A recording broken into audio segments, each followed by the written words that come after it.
Anger at injustice can feel righteous. It can even feel necessary in the moment. That fire rises when something truly wrong happens. But when the moment passes, the fire often changes. It can sour into bitterness. That bitterness quietly poisons the spirit.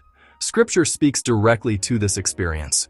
It offers guidance for handling anger without being burned by it. Replaying an injustice internally is exhausting. The mind keeps returning to what happened. The feeling of being wronged lingers. The initial fire for justice begins to change.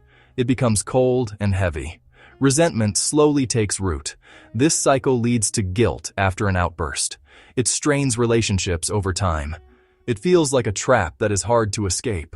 Scripture provides a way to disarm it early. It shows how to stop the cycle before it closes. The answer is found in Ephesians chapter 4.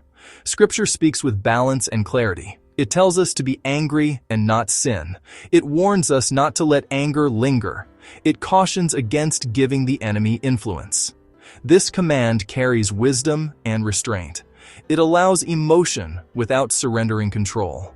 Scripture does not forbid anger. It acknowledges the emotion itself. There is such a thing as righteous anger. Jesus demonstrated this in the temple. He confronted injustice directly. His anger was controlled and focused. It was driven by holiness rather than ego. That kind of anger stands against evil. That kind of anger is valid. Scripture also draws a firm boundary. It tells us not to sin in our anger. This distinction matters deeply. Righteous anger confronts the injustice itself. Sinful anger turns against the person. One declares that an action was wrong. The other diminishes a person's worth. Human anger often seeks payback. It keeps score in the heart. It feeds bitterness over time. This kind of anger does not produce righteousness. It slowly hardens the soul. This is why Scripture sets a deadline. It tells us not to let anger linger overnight. Unprocessed anger grows in the dark. It festers like an untreated wound. What begins as emotion becomes resentment. So how do we respond before the day ends? First, we acknowledge the anger before God. We do not deny it or hide it. We name it honestly. Second, we release the situation to God. We also release the person involved. This is an act of trust. Third, we take one small practical step. We may pray for the person. We may choose a calm conversation later. These steps interrupt the cycle. Consider one way to release anger today. Even a small step can bring clarity. Your reflection may help someone else. You are not alone in this struggle. Scripture reveals the deeper reason for urgency. Unresolved anger creates a foothold. It opens a door for influence. Bitterness becomes fertile ground. Resentment and division grow there. Addressing anger quickly protects the heart. This is more than emotional health.